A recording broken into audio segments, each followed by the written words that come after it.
So what I want to talk about now is strategies. We've looked at changing beliefs. We've created another model, which is the GROW model, which is a formal coaching model where you can unearth and discover all sorts of things. We equally, the day before that, we did timeline. So if anyone has any particular energy association to any event in their lives, you've now got a tool where you can go in there and you can change that process. And just to reiterate, I highly recommend that what you do as a challenge is to go through every single ring of anger, blame, guilt, sadness, and then fear. So you go through all those elements to change equally those elements. Timeline is something that I keep having done to me again and again and again and again. And equally it can sound differently because you have decisions as well. And some of those decisions are, I'll just make this up. All drivers are idiots. And if someone says that, that's a disempowering statement because of course you're a driver too. And so what you could do is you could say as a coach, when did you decide that? And that would then lead them to go into a time in their lives when they actually made that decision. And now we know our decisions define us. So you've got that as a tool. Now, what we don't have yet is we don't have a tool that can really help a person if they have an inefficient strategy. Like, if we're creating, that is, a strategy, that is, we do this, then we do this, then we do this, and we do this, and we get that. So what we really want to do is we want to create a tool that can really unearth the strategy and change it. So there are different levels of strategies. And what I want to refer you to is, I'd like to refer you to page 117 in the manual. So what we'll get a sense of is in the manual, you'll see that, okay, what are strategies? So here is the definition, and I'll put it up on PowerPoint in a moment, but strategies are a series and sequence of internal and external representations. So how we represent things internally and externally, that consistently achieve a specific outcome. So we keep doing it over and over again, and we always get the same outcome with that particular strategy. Such as, in the audio program that you listen to, you've probably heard me talking about strategies and making it akin to a recipe. So we know that if we're going to bake a cake, there are certain elements in order to make a specific cake. So there are instruments that we will use, there are ingredients that we will mix together, and then there are processes in which we'll use to get that result. We know that if one of those processes, such as putting it in the oven, if we get the temperature wrong, we can burn the cake. Or we can not even cook the cake, or bake the cake. So equally we know if we leave it in there for too long, so there's duration to it as well, that, equally we can burn the cake. So if we don't put the oven on, nothing's going to happen even though we put it in the oven. So there are sequences and there are ingredients and there are processes in all strategies. So what I'm going to share with you is how we actually turn that around. So there are strategies for everything. Every single thing we do, there is a strategy for. And these are some examples, like types of strategies. There are buying strategies, specific ways in which we buy, such as some people, and we spoke about this earlier on in the training, some people have strategies where they need to see the thing and that's enough. Just as long as it meets their criteria of it looks right or it looks good, they'll buy it. But equally, some people need to touch it. They have to touch it. That's the kinesthetic element of a strategy. If they do not touch it, they won't buy the object. I can't do online clothes shopping.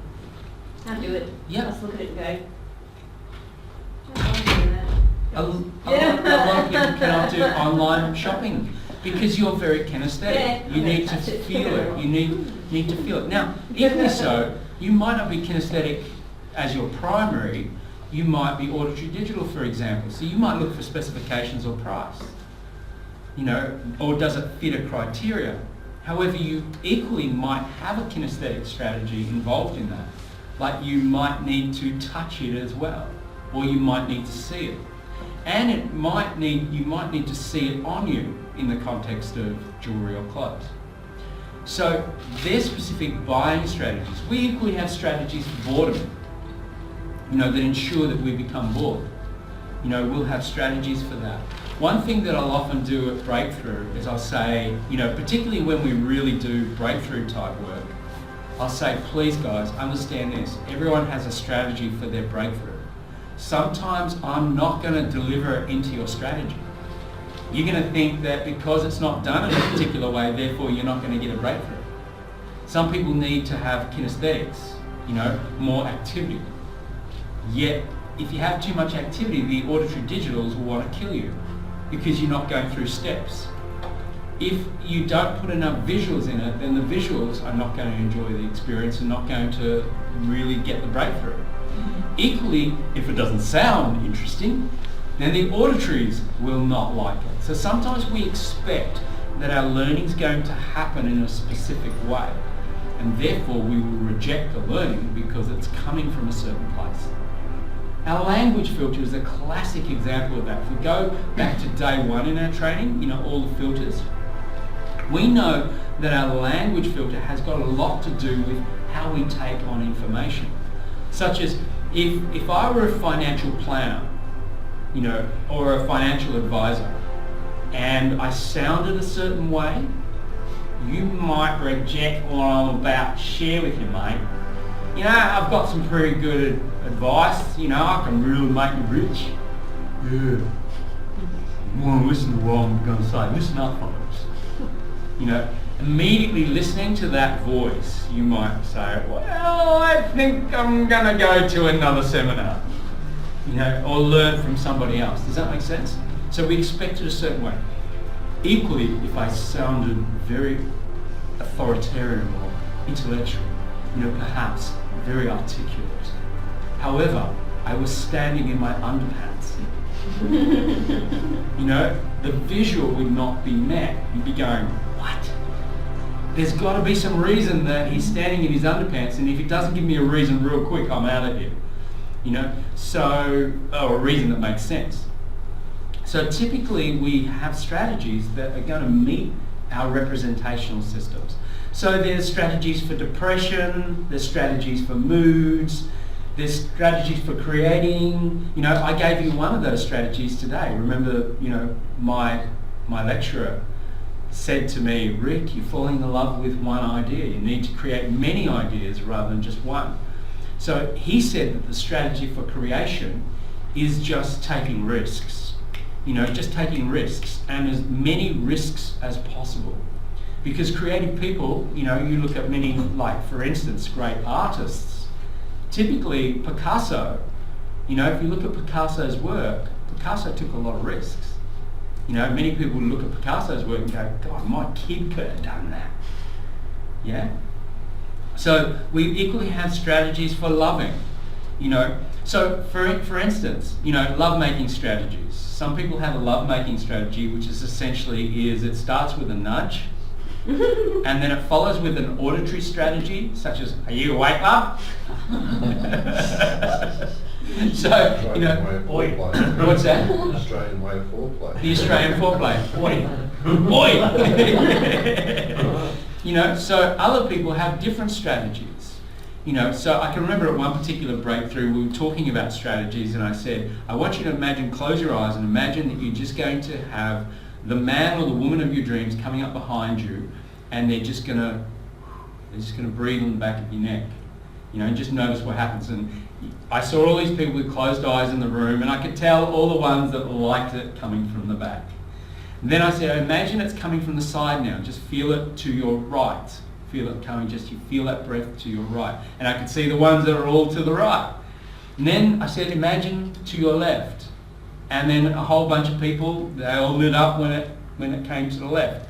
So equally, they're strategies. They're different types of strategies. You put garlic in the breath and it changes the strategy. Does that make sense?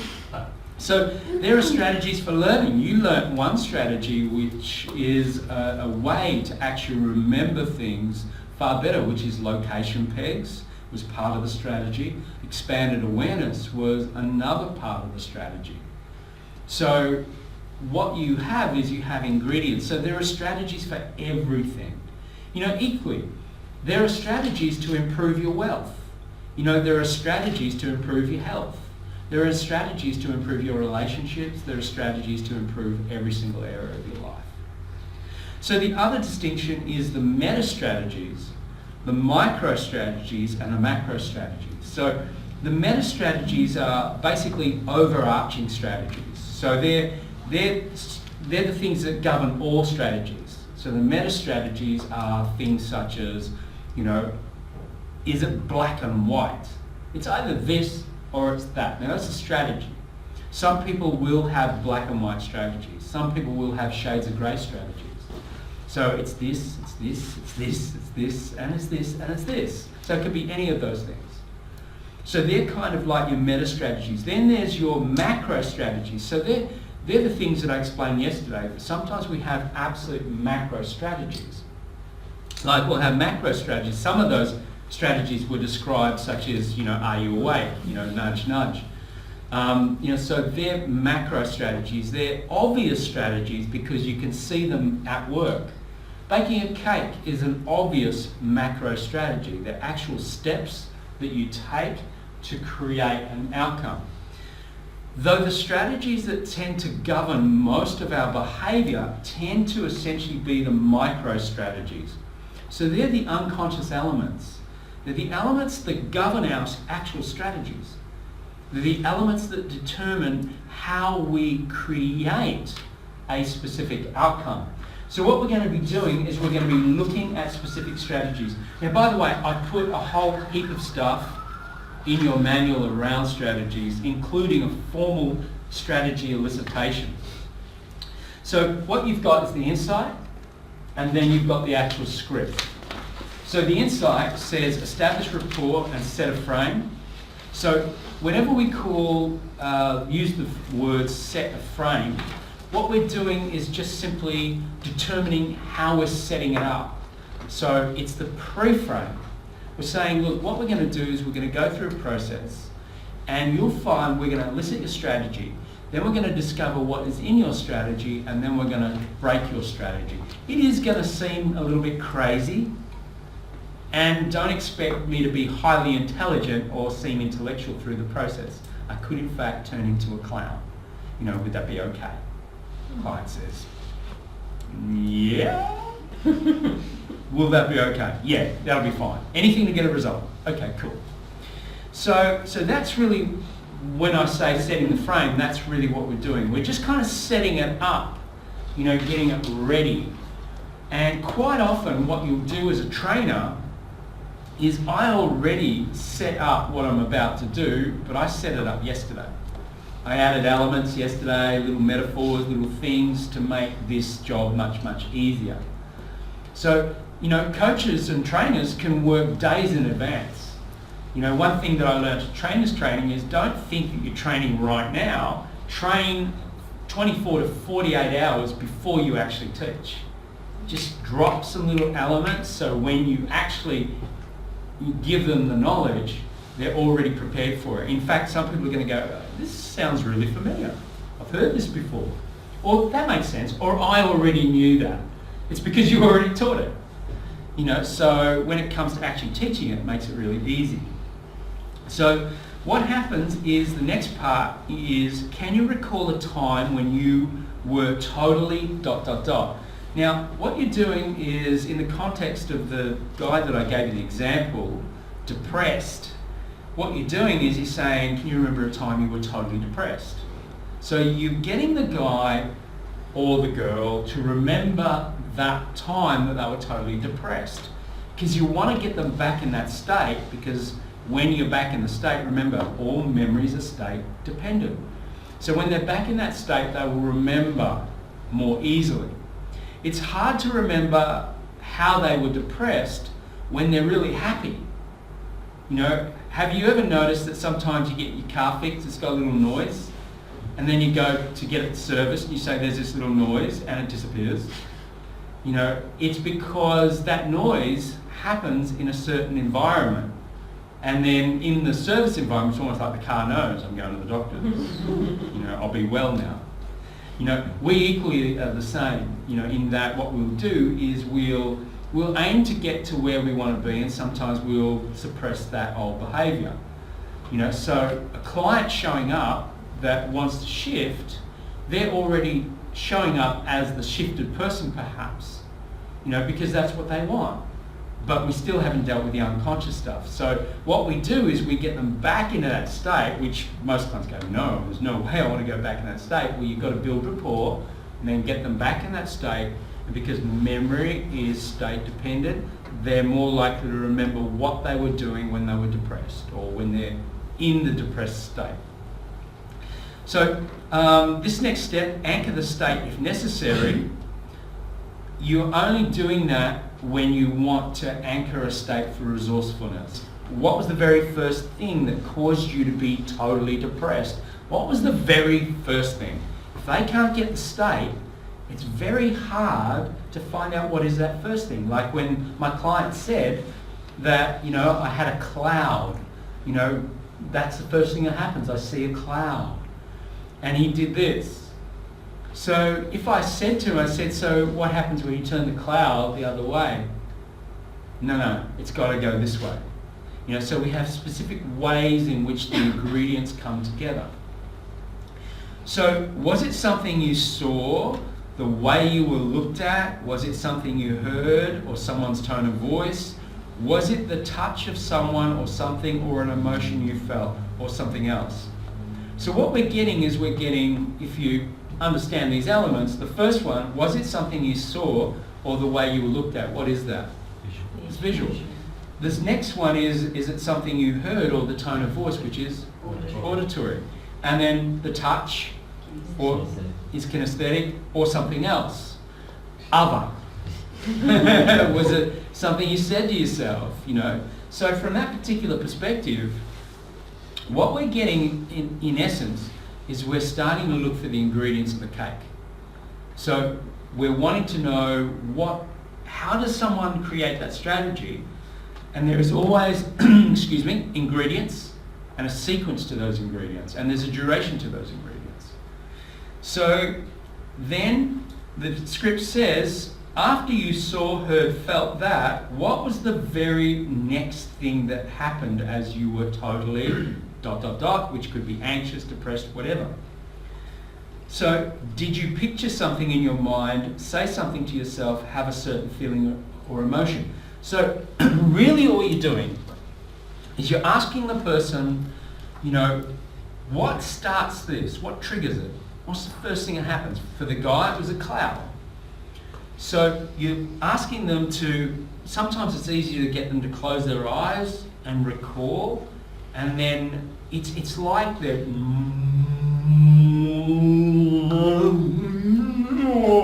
slowing down the film.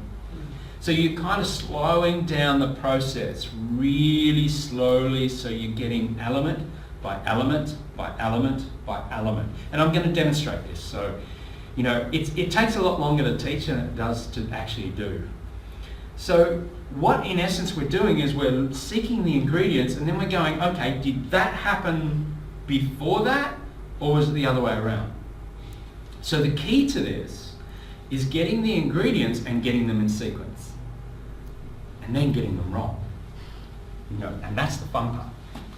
So it says, so what was the next thing that happened as you were totally sad? So you're getting the next thing, the next thing, the next thing. Typically there's about 5 ingredients. It can be plus or minus, but typically there's about 5 ingredients.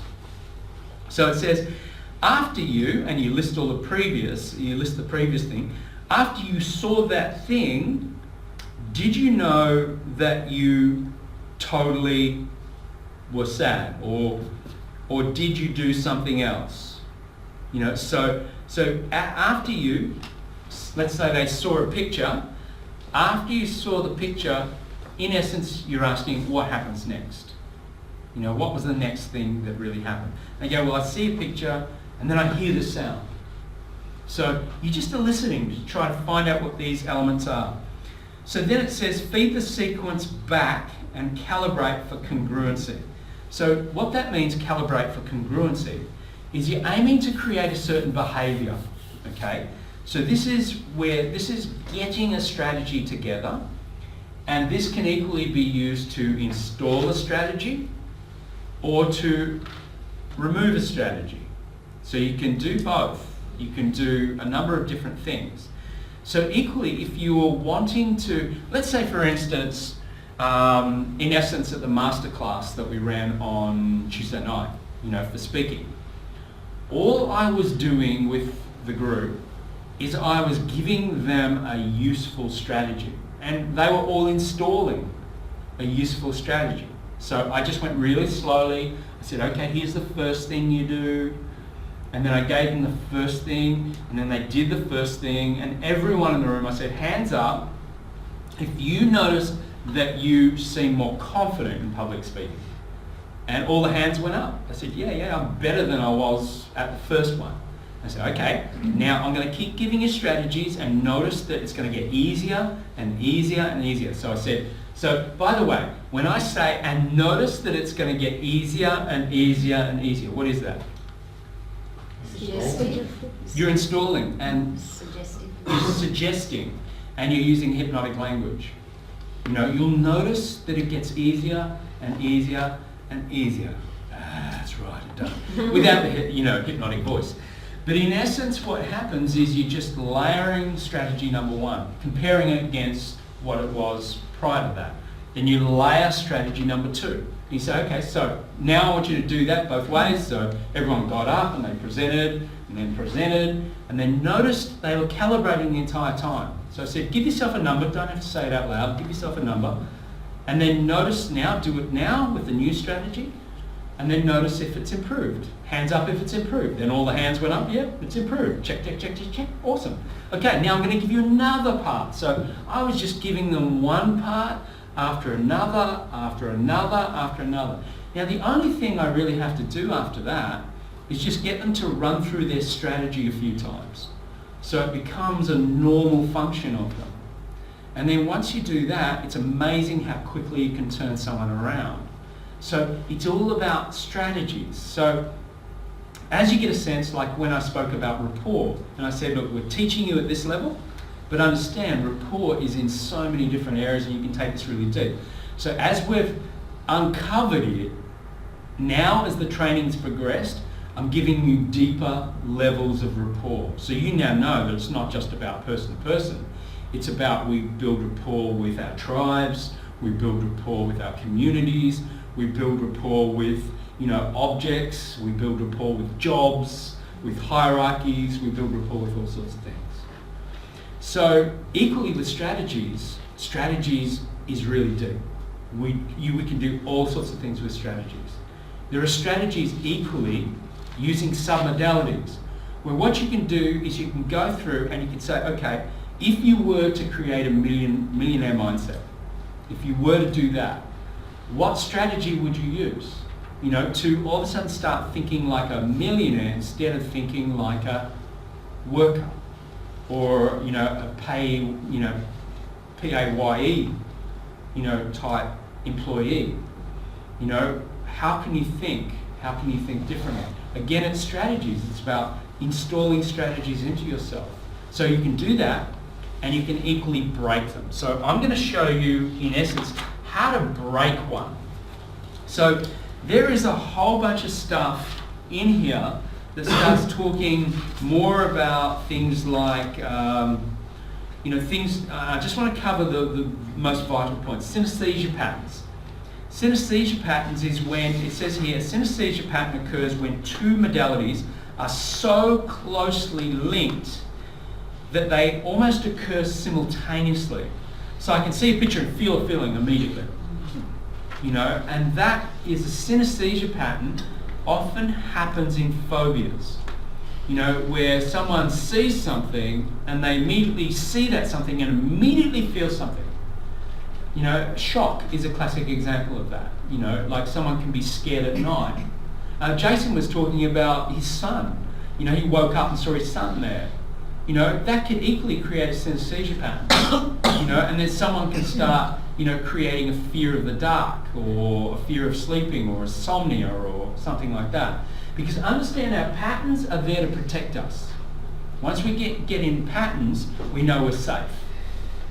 So equally, a phobia can be a pattern to protect us from the phobia, from the thing. And so we get in the phobia, which immediately have us move away from that thing. And it's just to protect us. That's right. So once we know that, we can then change it. So there's all sorts of information here, including learning strategies. So there's a whole bunch here about learning strategies. I put a lot of surprises in the manual. I really encourage you at some point to go through the manual step by step.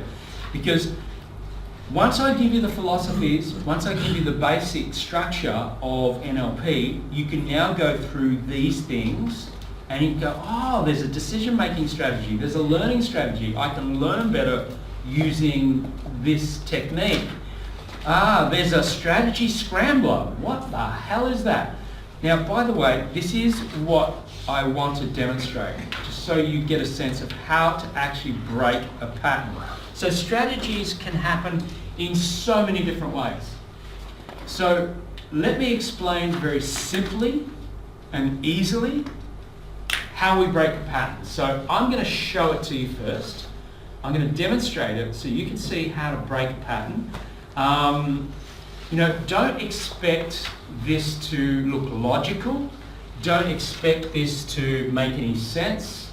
The purpose of this is to show you how to break a pattern. I'm going to be doing a lot of things at once, and I'll explain and unpack some of those elements after we do it. Then what I'm going to do is after lunch, you're going to do it. Yeah. So after lunch, you're going to work with each other and you're going to break a pattern. But I need a demonstration. I need someone who has a phobic response. It could be anybody. Now, Scylla was talking about spiders yesterday. Does anyone else have a phobia? It's going to be appropriate for your exercise, is it? Oh, let me be the judge. So, all good. When I get on heights, I feel a compulsion to jump, but not suicide, but it's like a visceral pull. I have to step back. It's like overwhelming. I've only ever met one person who has it, but anything of a substantial height, and I can just see, it's like I'm being pulled over. Yeah. Okay, cool. You notice physiology. Yeah? Sensory acuity tells you that there's a charge there. Because what we got was all sorts of things, like we got colour come up. What else did you notice? There's a few things that happened. What else did you notice? There was a demonstration of being pulled over. I could hear it in my voice. Yeah, you could hear it in the voice. The voice went up. She said she's throwing herself forward. She was throwing herself forward. Yeah. And what happened to the speed and pace of voice? Increased. It increased. It got quicker. Yeah. Energetically, it almost felt like an anxiety. So there are a whole bunch of things that happen. But your face has now changed. It's different. You're out of it again. But for a moment you were in it. Yeah. You know, and you could see it in your eyes, you could see it in your face, you could see it in your mouth. I was up there. Yeah. Again, when I was talking. Yeah. I was on the, Yeah, and you're swallowing, like you went up there. There's a lot around, Yeah, exactly. Went way up there. It's funny that the colours just come straight back again. Yeah. And it happens so fast. So you now have sensory acuity, so you can see all these things that you probably weren't looking for before. Okay, cool. So how is that a problem for you? Which is a logical coaching question. I could die. Like, no, I sort of have to step away. I call it a fear of heights, but it's more, it's a problem because it's a very strong compulsion to leap and see what happens, and that's dangerous. Yeah. Don't get on the shared roofs then, will you? Yeah. Have you ever done it? I think so. Yep, you'd be a bit thinner and flatter. Would we be as long, oh yeah. Yeah. Could that be your own metaphor for wanting to get out there and speak? It is connected to some other stuff I'm realising. Yeah, Yeah. yeah, That's what I absolutely. get it from big time. Yeah. You just want to get out there, but I'm going to fall flat and fail. But you want to go higher. That's why it's get high. Remember I told the story that when I had the anchor, which was 7 years old, got speared by a branch, and it went right between my liver and lung. And the doctor said, "It's amazing you're alive," and rah, rah, rah, and it got worse and worse. So I couldn't even stand on a chair, because I felt the fear of standing up high, and I suppressed it. And it only became a problem when I bought a house that had 16-foot ceilings. And then having to change a light globe, you had to get on a really high ladder, and you had to get on tippy toes to change, and I was freaking out. And then it got to a point where room by room, as the light started going out, it got darker and darker. And it was a very old house. And so the old houses, you don't have the big windows like a lot of the modern houses, they're getting small now too, but the rooms were really dark. It had kind of Laura Ashley wallpaper, and it was really antique-y sort of home, and so it was very dark. So you wanted that light, and you'd be sitting in dark rooms going, "You've got to get up that ladder." And so when I then decided I was going to overcome that, because I hadn't been trained in NLP at that point, so I actually wished that NLP came a bit earlier in my life than it did. So instead, the only thing that I knew to do was to jump out of an aeroplane, and go skydiving. So I did a solo skydive, and that scared the crap out of me. But the moment I landed, I was, wow, if I can do that, what else can I do? That's when I started my first large company. That was when I first started my very first multi-million-dollar company. So interesting. All the other businesses were small, tiny, and then I jumped out of a plane, got to new heights, and so metaphorically, absolutely. Well done. So, I like that. yeah, so essentially what happens is sometimes our phobias can manifest in lots of different ways. So we've got yours, okay, cool. So, and we know how this is a problem for you, and we know what might happen if it changed. So, what about yours? Is yours still applicable? Oh, mine, yeah, still definitely a phobia of spiders. Like, I'm waiting for my turn. I've got a headache happening now, and I'm like, just the thought that we could even be going there. Yeah. Yeah. Did you want? We brought one in, didn't No, I don't think you understand the severity of it. Yeah. Don't play with it. It's Yeah. not a joke. Yeah, yeah, yeah. It does. Yeah. Sorry. Yeah, you've been a boy. Yeah, you you? are. You said bring one in? Yeah, I know, but you've been a boy now. Yeah. The cheeky boy. Yeah! So essentially, you've got that. So if you had to calibrate that on a scale of 0 to 10, yesterday it was a big number. Where is it today? What, as in? 10 is serious, 0 is It's not. serious, yeah. It'll Number- stop me in this, if, how people say, well, what happens if one will fall out while you're driving? I will smash my car. Yeah, okay. I will just. So I what? walked into a service station because I had a little one hanging on the. No, I'm not talking. The little ones are fine. The daddy long legs, no problems. The white tap, no problems. It's the. Oh, Yeah. I feel it like on me. Can you see? It's Yeah. pretty obvious sensory Yeah, acuity I going know off it, here. Yeah. Yeah, skin colour change, Yeah. lips, Yeah. finding it difficult to. Yeah. Yeah, okay, cool. Rubbing face, rubbing Yeah. forehead, fanning, hot, heat, all that sort of stuff. Okay, cool. So anyone else got a phobia? I have one, but it no maybe. So Yeah, yeah, yeah. I just put it out of my mind. Okay, so And I what's think it is like a metaphor. Belly buttons. belly buttons? Disgusting. Oh right, yeah. You can't stomach belly buttons. No. We're not going to that restaurant. No, but it's not an issue for me. Yeah. Like, I don't like anyone touching mine. I don't want to touch anyone else's. I don't want to see anyone else's. Yeah, But okay, it's that, but I don't. cool. I don't. Now once you get a sense of it doesn't make any sense, neither of these make any sense.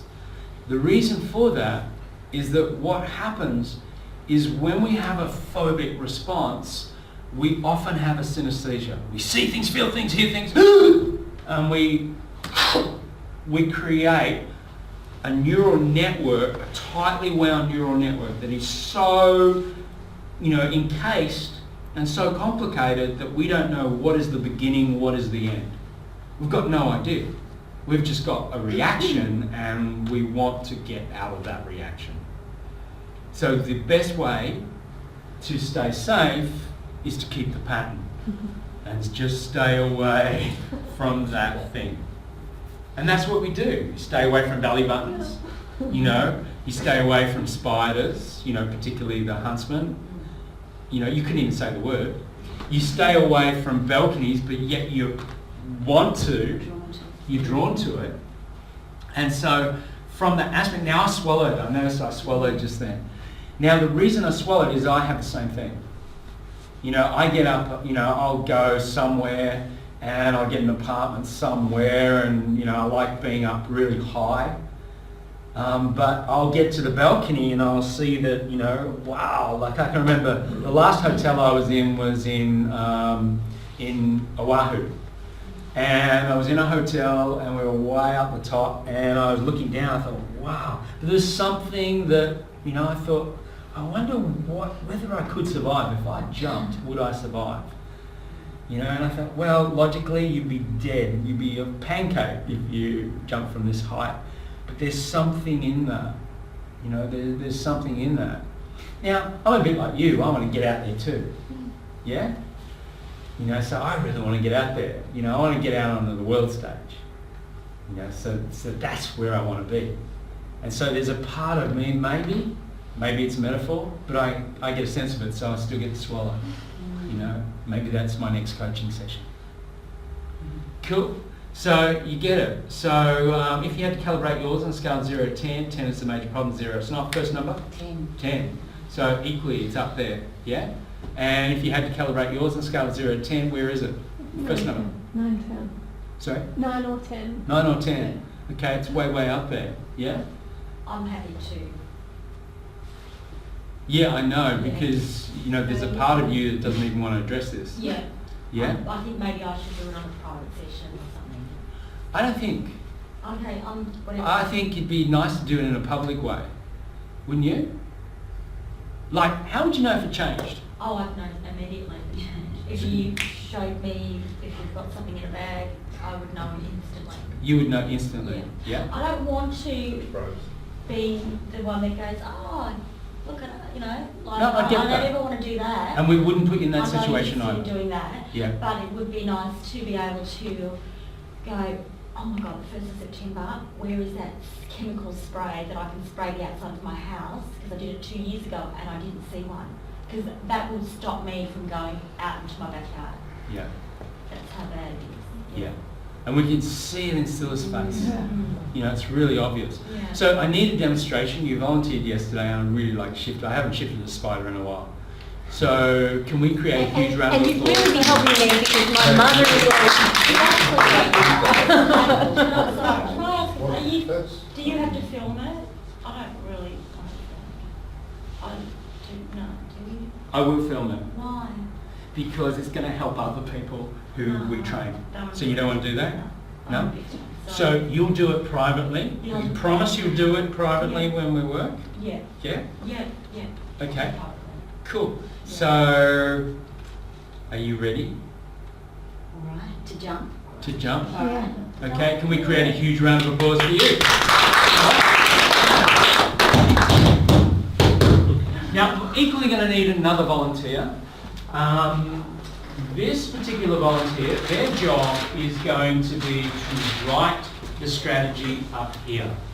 So this is why I'm going to have you facing that way, because you're not going to see the strategy which is going to be written up here.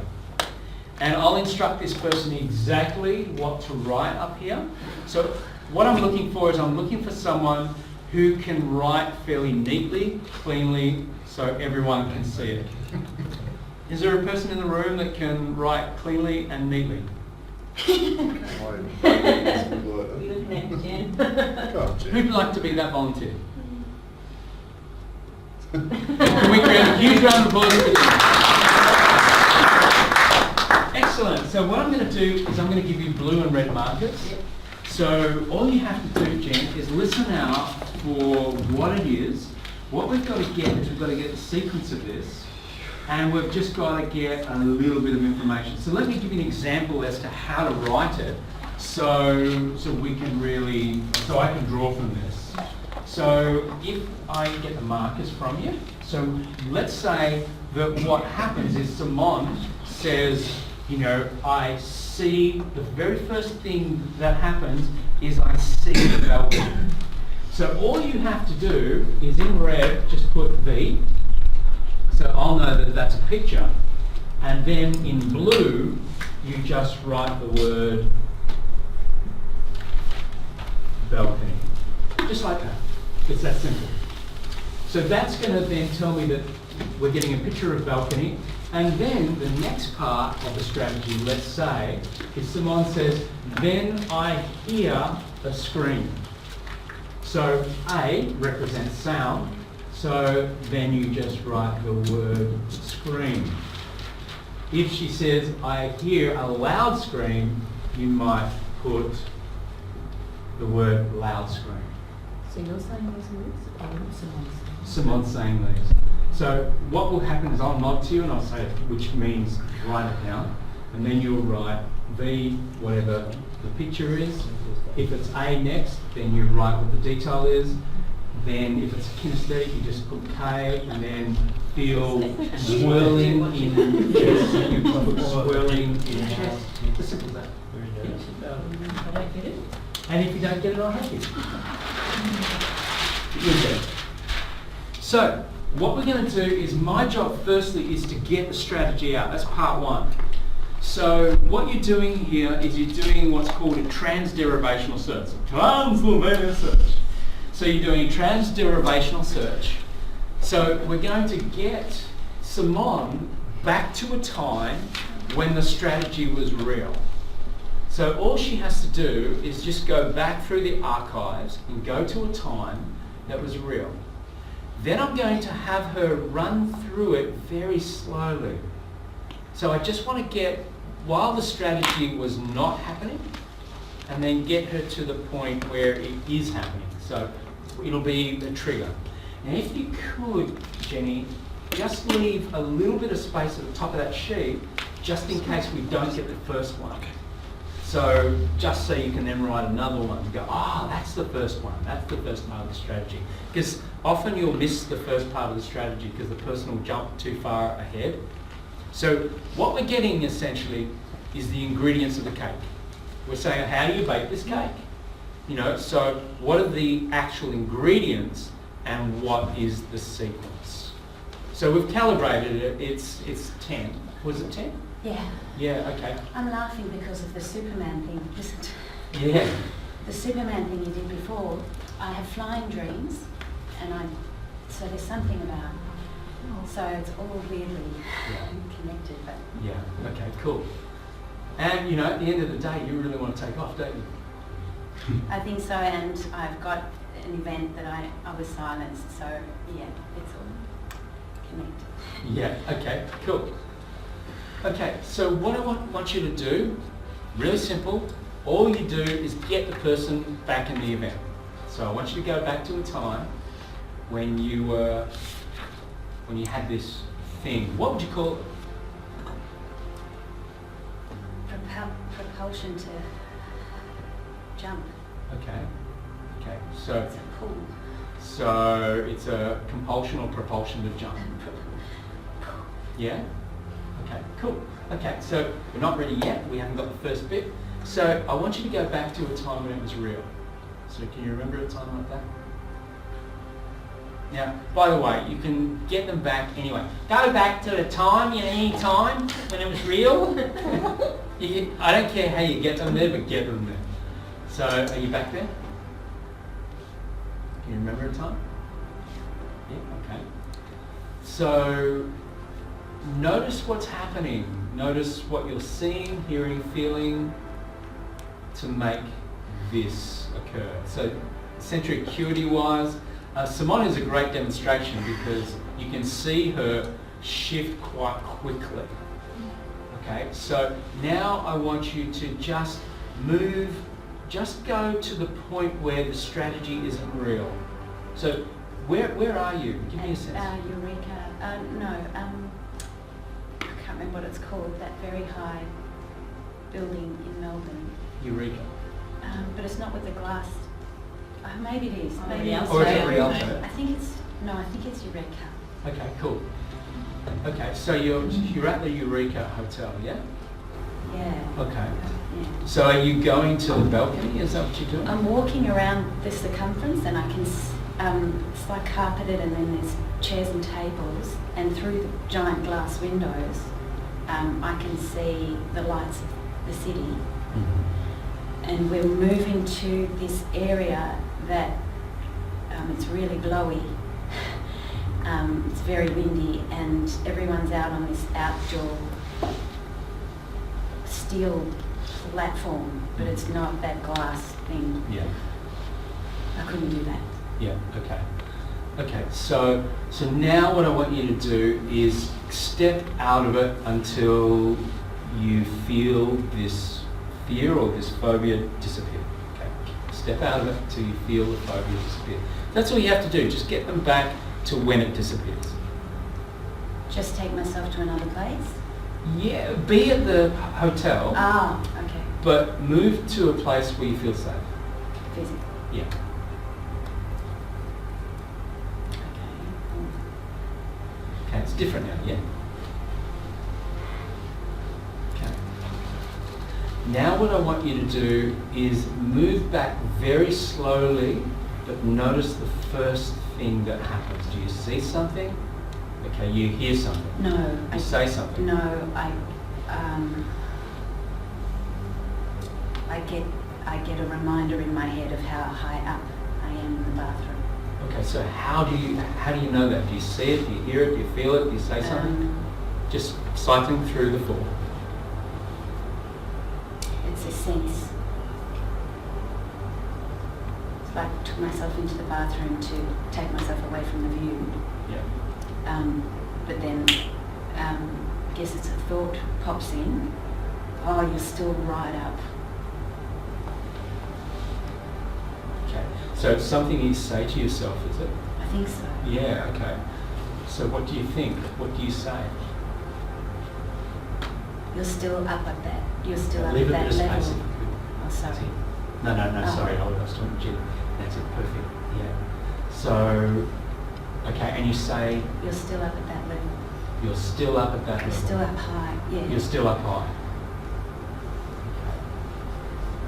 Okay. Perfect, Jim. Okay, so what happens next? Do you feel something, hear something, say something to yourself, or see a picture? What happens? Go through very slowly because we want to get this absolutely right. We don't want to forget it. I think I feel drawn to go back to where I can see it. Okay. So I start walking. Let's slow down. So you feel drawn, and you were kind of motioning like something was coming out of your stomach. Yeah, it's through the belly button. Okay. we might be we do two things here at once. So you feel drawn. It's like a. It feels bigger than me. Okay. So it's a feeling that's drawing you there. What would you describe the feeling as? Call it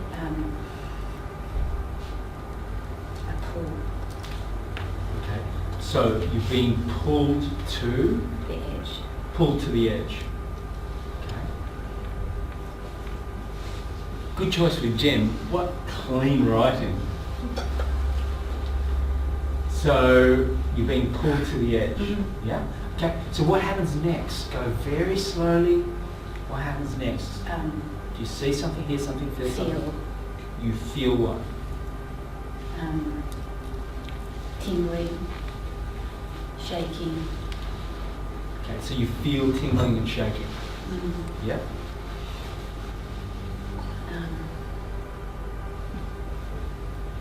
I think then an image popped up of you're going over. Okay, and then you get a picture, and the picture is, Me flying over the edge. okay, so then you're flying over the edge, and that's a picture. Okay, so I know it's weird. So what else do you get? What's next? You can do this.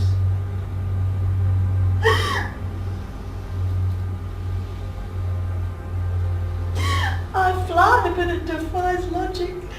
I need to die. But it, the images. Here's tissues. The image is soaring. Yeah. But my head says, you'll splatter. Yeah. So you're soaring, and then what happens is you then say that you'll splatter.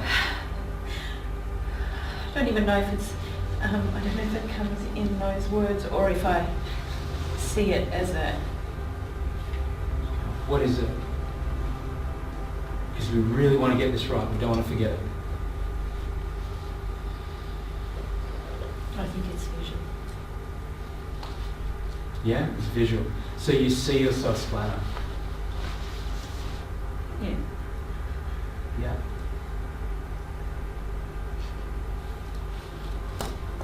Does anything happen at the end of that, or is that it? I just had a sense then of empty. I'm feeling of emptiness. Okay, so you get a sense of emptiness.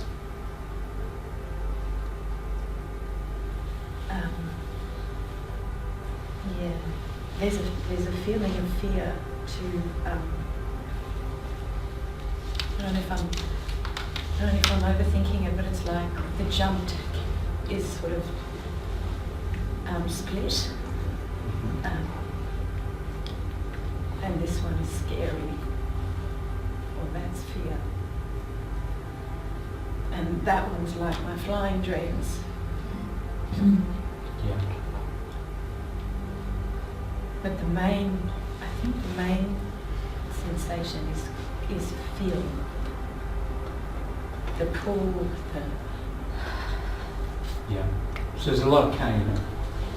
yeah, and it's the visual that stimulates, or it's seeing the height. Yeah.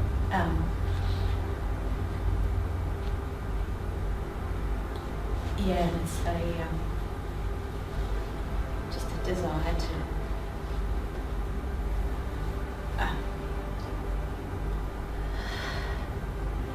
leave.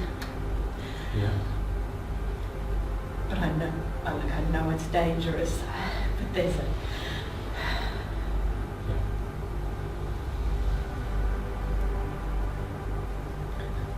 How would you know if this is gone? feeling. How would you know if this is full? I suppose I could stand at a height and not feel the pull. Yeah. So you could just allow yourself to be up at the height. Yeah. Yeah. Because at the end of the day, I mean, that's climbing the mountain, isn't it? The purpose is to get up to the height. I've had it at the top of a cliffy sort of thing too. Yeah. I get there and look over and I like almost have to say, Adam's here and you can't abandon the family, and it's not a, oh God, let's end it. It's a, I have to literally talk physically, maybe I catch myself holding on to the bars because I'm going to jump and test it, and Yeah. Now, what we're hearing is we're hearing strategies to not jump. That these strategies are working. You would argue that they're working because we have a person here who hasn't jumped, which is awesome. But, but what we have is we have a specific strategy. Okay, so we want to get this absolutely right. We don't want to forget it. Yeah. Okay. And so, how would you know if it was gone? I think it would be height, would just be height, and I wouldn't feel the pull. Yeah. So you'd be okay. I'd be okay. Yeah. So you would imagine yourself in a different space. And if you could imagine yourself in a different space, you'd be fine, yeah? I guess. Yeah. And so you could go as high as you wanted to go, and you'd be fine with that, wouldn't you?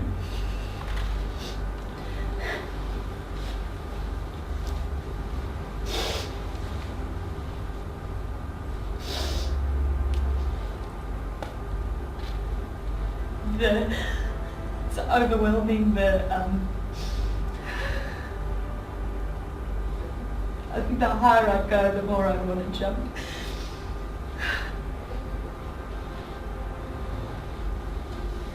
Yeah, okay. But we want to get this right. We don't want to forget it. Don't we? Don't we? We do want to get this right, don't we? We don't want to forget it.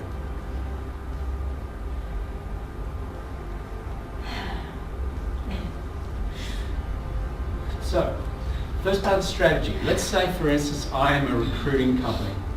I want to recruit people who can do exactly that. Because, we want to be a little bit skippish, a little bit miserly, and we don't want to put safety barricades on all our buildings. They cost a fortune. We prefer to really employ fearful people. So we just want to employ fearful people who don't go to the edge. We kind of stay away from the edge. So I want you to teach me how to do this. So we want to get this absolutely right. We don't want to forget it. So just so you've taught me how to do this, if I can repeat it back to you, we want to get this absolutely right. We don't want to forget it. So the first part of the strategy is you essentially say to yourself that, I want to get really high. And so you feel yourself reaching into your pocket, pulling out a joint. And you pull that joint out and you have that joint, you feel that tingling going through your body as the joint starts to take effect. And then all of a sudden you see yourself in the mantra position, starting to float up really high, soaring up higher and higher with your joint and the building. That's right. And all of a sudden you see the joint as you drop the joint and it goes splatter. And the joint is now splattered as you're beginning to feel yourself going to an incredible space and place. Can you feel that? Would that work? Tell me, Simone, would that work? It's broken my state, but I'm not sure. Okay, let's mix up this curry again. So, what is happening now is you are beginning to be in a certain way as you are listening to the inner dialogue of your voice. Simply saying to yourself, I think I am super person. That's right, I am super person. And then you feel yourself being drawn to being super person. And you feel this shift in your body being super person. Can you feel the shift being super person? Yes. And then you feel the tingling of being super person coming through your body. That's right, super person coming through your body. And then you begin to see yourself flapping your wings, twittering like a bird, flapping your wings, and you are flying higher, higher. Your family is looking up at you, saying, this is very embarrassing moment. Mother is flying like twittering bird. And all of a sudden you're up very, very high as twittering bird, and you'll get a sense of this feeling that you are feeling very high, like, one of those joyrides, the dodgem cars, not the dodgem cars, the up and down, the big dip up, feeling stomach going up, feeling stomach going down, stomach going up, curry going down, curry going up, curry going down. You feel this particular feeling. So, tell me, how do you feel now? Well, I'm soaring, You're sorry. and I'm high. It's not snoring. Snoring, soaring. Yes. But it doesn't have a charge. It doesn't have a strong charge. It doesn't have a strong charge. Okay, right. As you get a sense of this. So, you still got the problem?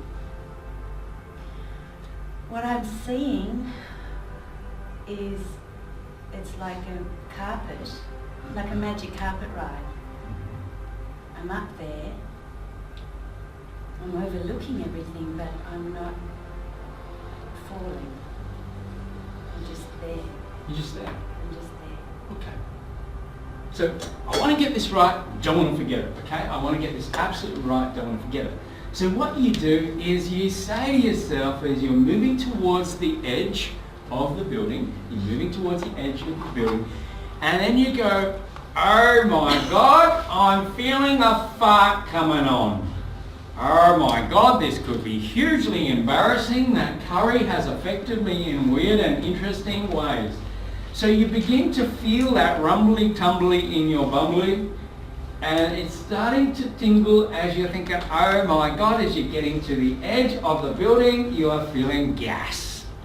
And you're thinking, oh my God, I hope this is not an extraordinary gas, because all of a sudden I might see myself kind of leveraging off the ground just a little bit. Because gas has a habit of doing that, just kind of projecting you up into the air. So you see yourself as you fly up into the air, and you begin to feel yourself just at the top of the roof. You can feel the feeling as you're just hitting the ceiling, because you're floating up in the air, because this is a continual gas. You know, like a jet propulsion. And you feel yourself just hitting the edge of the roof, and then you feel yourself slowly coming back down to your feet, and gas is gone. Feeling really good, feeling quite relieved. But there's a bunch of people now looking at you going, oh my God, that woman is really quite strange. Would that work? That felt a bit cool, like I had my own jet propulsion tank. But that was like, I could start to feel the pull again, but then I just allowed myself to go. It wasn't very high, it was just up on the spot. Yeah. And then down again. Yeah. Coming back to the same spot. But aside from the fart, it was kind of a calmer feeling. Yeah. Okay. Cool. So where would you be on a scale 0 to 10 now when you think of that old problem? First number. 6. 6. Cool.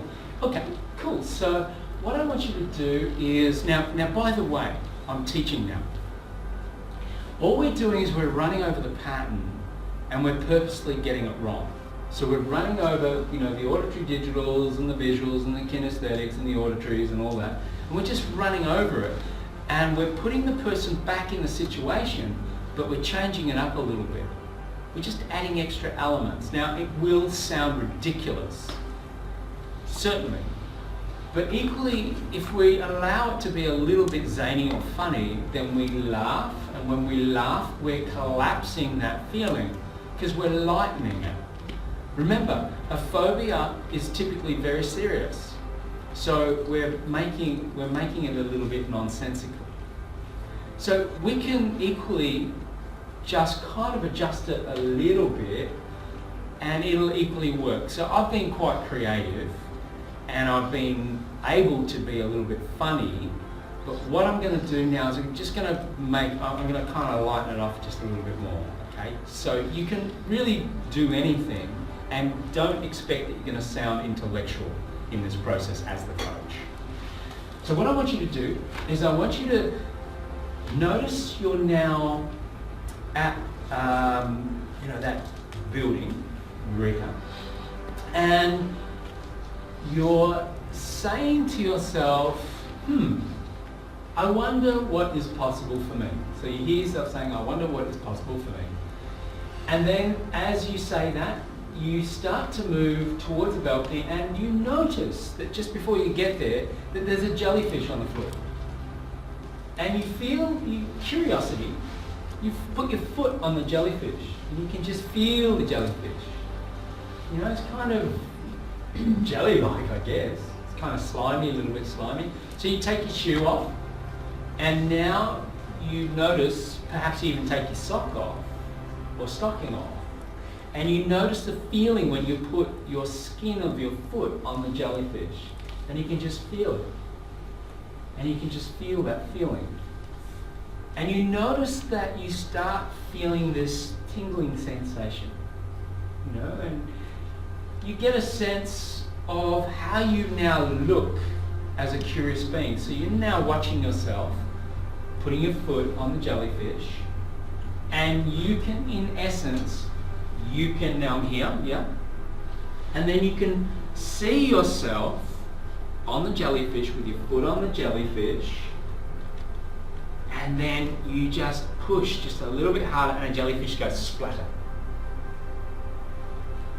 And then you feel this feeling in your body which feels like this rope that just goes and recoils into your body. So the rope just goes and goes back into your body. So you feel quite complete. Can you feel that feeling? Okay, cool. So opening your eyes. So when you think of that old problem on a scale of 0 to 10, what's the first number that springs to mind? 3. Okay, so we halved it again. So it's come right back down to 3 now. So now it's pretty much done, but me, I'm a believer in insurance. So I like to just keep going just a little bit further. You know, if I was in a coaching session, how much time has really passed as an estimate? 20 minutes, thereabouts. So, you know, I know that, you know, I've got about another 40 minutes to go. So I could then run over this again. Why not? That's a bit of fun, you know, allows you to be a bit creative. So I'm going to get you to close your eyes again. So I want you to close your eyes. So now, and I'm going to point to the things. So what I've got to do is I've got to create something in the head at this particular point. So now I want you to, now I'm going to make it more toward motivated. I'm going to be a bit intuitive. So I'm going to have you imagine yourself, you're now at the Eureka. You could now, you're at that very event where you could actually see the height. You can see all the lights and so forth, all the twinkling lights. And as you see all those twinkling lights, so you're at the Eureka, and then you say to yourself, I know that there's something very special in me. So you say that in your head, I know there is something very special in me. And you go looking for that feeling, go searching for that feeling, and when you find that feeling that there is something special in you, I want you to find that feeling. Notice it as you're now at Eureka. You know you're there, but you know there's something special in you, and you feel that. Where do you feel that in your body? That specialness that is really you. At your very core, yeah? Awesome. So then as you recognize that, what begins to happen is almost like electricity pulses through your body. So it now goes out to the extremities of you, and you can feel this tingling going all through your body. That's your specialness. So become intimate with your specialness. Really feel that. And the more you become intimate with your specialness, the more you are able to feel special. Can you get that? Excellent. So now what I want you to do is I want you to see yourself now, metaphorically, going to new heights. Seeing your specialness unfold, and now going to new heights. Be okay with going to new heights. As you see yourself going to new heights. Perhaps new heights are climbing new mountains, stepping on bigger stages, going out globally perhaps, being able to connect at a deeper level with people. And now I want you to see yourself in your future, perhaps, maybe a year from now, 2 years, 3 years, 4 years, I'm not sure. But you're at a particular point where the prize is revealed to you. You know, it's like you're doing something very special now. Seeing yourself at a very special moment. At a whole different height. At a whole different level.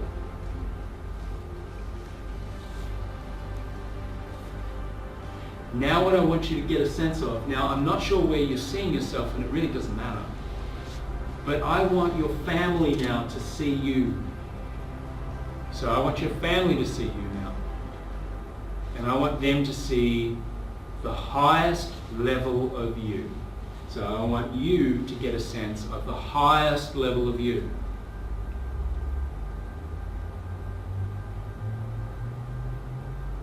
And as you see your family seeing you, I want you to tap into not your feelings, but theirs.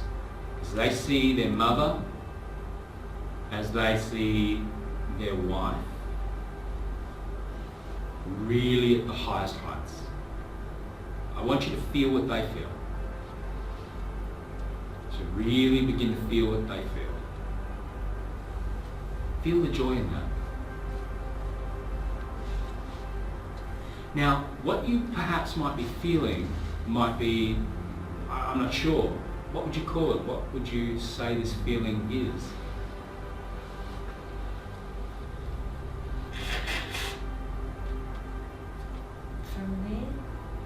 Yeah. From there, pride. Pride. Awesome. So feel now that pride swelling. Almost fully going through your entire body. You know, when you tap into that specialness, now turn it into pride. Perhaps it then may even turn into gratitude, where you start to become quite grateful for everything you have learned and everything you have done, and every mountain you've climbed, and every tall building that you've stood on, and you've seen the magnitude. Because sometimes what we need to do is we need to see the magnitude. So you now begin to see the magnitude. Sometimes what we do is we have to climb up mountains. We have to go to tall buildings. We have to get in touch with ourselves, our deeper self. And sometimes in getting in touch with our deeper selves, we might then get a sense of ourselves challenging ourselves to go to that next level. So what we want to do is we want to then just test the client. Now remember, they had a pattern. They had a strategy. Let's see whether they remember that strategy. So how do you do this? Because you did promise you were going to teach me this. So how do we teach these employees to, basically stay away from the edge, and not get to the heights? So what do we do first? See the height, see the lights. She got it wrong. No, that's not what the strategy was. Look outside. No, that's not the strategy either. Go to the toilet. So she's got her strategy wrong. So we've scrambled the beginning of the strategy. So she won't be able to get to where she was before with this strategy because we've scrambled it up. It's like a record player. The old albums, the old LPs? What we're doing is it's kind of Humpty Dumpty sat on the wall. Humpty Dumpty had a bag full. So that's the beginning of the pattern. So if we get the beginning of the song, we can jump into the song. But we've given Humpty Dumpty Tourette's. So Humpty Dumpty. So if we do that again, we go, okay, so Humpty Dumpty. And so what happens when we go Humpty, we broke the pattern. So we're breaking the pattern by interrupting the pattern. So no. Okay, obviously you got it wrong, so we want to get this right, we don't want to forget it, okay? We want to get this absolutely right, don't we? Stop it. No, we don't do that yet. Are you ready? Okay, so the first thing that happens is you hear yourself saying to yourself, "Oh, Miguel, let's see how close we can get to the edge." And then you hear, "Oh, let's see how close we can get to the edge, Miguel." And then you feel yourself being stuck. Like you're stuck to the chair, and all of a sudden you realise you're kind of like a lolly. It's kind of like you leave the chair, but your bum is still attached, and you feel that kind of stretching, yeah? Like imagine what that would feel. You go and you are stuck to the chair. Your bum is attached, but your body is now going and stretching, and you get a sense of that stretching. You now see that stretching, and your family is now looking at you as you are completely stretched. Your bum is still stuck to the chair. And all of a sudden, you begin to see yourself stretching to the edge, and then all of a sudden you feel your bum now go, whack! Yeah? And it hits you in the bum. I don't know how that works, how your bum actually hits you in the bum when it comes off the chair. I'm not exactly sure. So, okay, so would it work?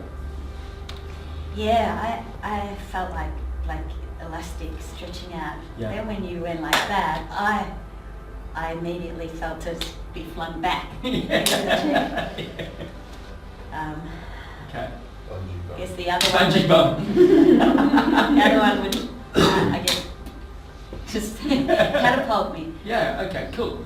So where are you on a scale of 0 to 10 with that old problem too? Okay, cool. What I want you to do is just go through your mind's eye, just go towards the edge. Notice what happens now.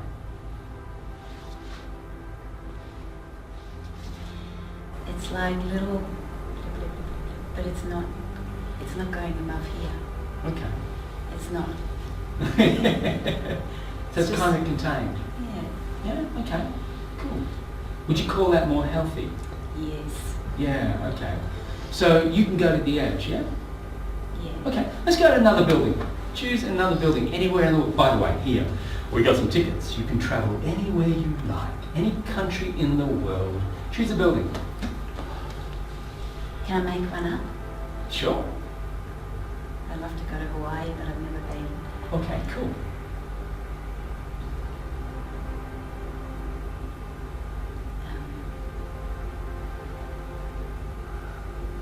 Okay.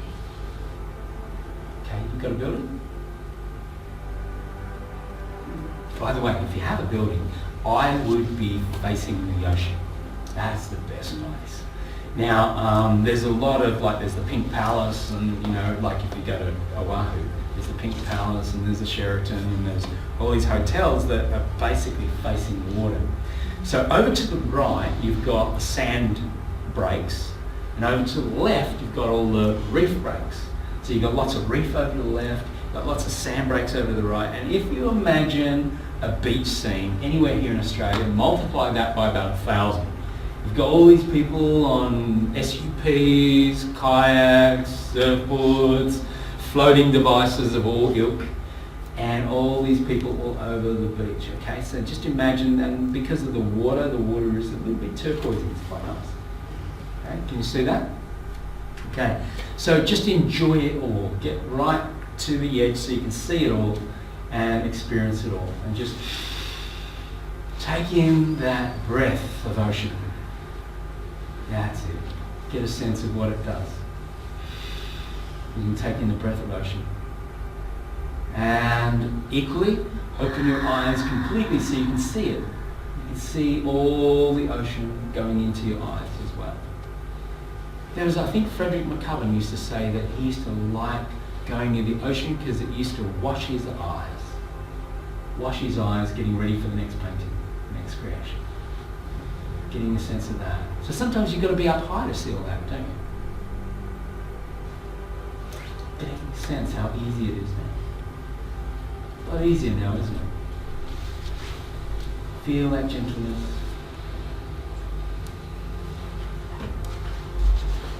That's right. It's really nice. You can see that ocean. You can see all those things. And isn't it incredible how much you can see when you're up high? So equally, when you get up higher, as you begin to grow yourself, as you begin to grow your presence, and as you grow your talents, creating your talents and skills and abilities so you're ready for people to really see you. Because there's something of value that you give to people, isn't there? And you've been working all these years getting to that point where you can create this. It's fantastic, isn't it? And now if you allowing it into your body completely, that is allowing your talent to be in your body completely. And now just imagine that it just permeates out of you. Like people get a sense that you have a lot of talent and abilities. And I don't know why, but they're going to come to you. They're going to ask you for help. And you'll be able to help them, of course, because they get a sense of it. And the only way sometimes you can do that is to step up. Just keep taking those steps, going up the staircase. Just keep going up and up and up and up until all people can see you. And the moment that all people can see you, it's almost like everybody really has the opportunity to really get you. Have you ever had someone look at you and really get you? Like really know who you are and everything you can provide? It's a good feeling, isn't it? Not only that, they can actually see your talent and they can see your skill. They get a sense of how patient you are, how perceptive you are, how purposeful you are, and how passionate you are to do all the things that you know you can do. It's kind of like those 4 P's of magic. You didn't even know the P was in magic. So you get a sense that you can do all sorts of great things. So it's now time to step over yourself. Rise up above. Get on the shoulders of giants. Get on your own shoulders. And get a sense of all the great things that you can do. Because it's time, isn't it? That's a good thing. So now I'm going to get you to just close your eyes again. Okay, your tissue allowance has increased. I'll talk to the boss, see what we can do, we'll get you another tissue. So what I'm going to get you to do now is just close your eyes. Now begin to notice how easy it is to go as high as you want. Notice how easy it is now. So equally, I want you to begin to allow this metaphor to unfold. Because we know that it is all about the heights. And I know you're a little bit scared of getting the heights, but now you benefit others by getting beyond scared. And the only place beyond scared is courage. And as you allow yourself to be courageous, you allow other people to be courageous too, don't you? And this will become a story in one of your talks, or maybe a video that you create, or a talk that you do, or a story that you write. But it is going to be about your stories too. Because through your stories, you create opportunity for other people to have a new language. And you might teach the language of success. You might teach the language of courage. You might teach the language of acceptance. You might teach the language of non-judgment.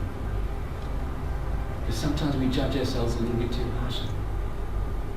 And now it's time to be kind to the very person who needs it most. You need some kindness. So it's time to stop all that negative self-talk that tells you all you're not, because you know you're at a different level now. And when you get to a different level, you hold yourself to a different standard. And it's all about your vibrationary energy, in essence. So hold yourself now to a different state. feel the goodness of that state. And I'm not sure what you believe in, but if you imagine that you are now in a queue, and these are all the leaders that have been in queues for years. You're now at the very front of that queue. Now whatever you believe in, be it God, Muhammad, Allah, Buddha, whatever that person is, or that deity or that energy, you're now at the front of the queue and they're in front of you right now. And they're handing you a big check because you're now on the universal payroll.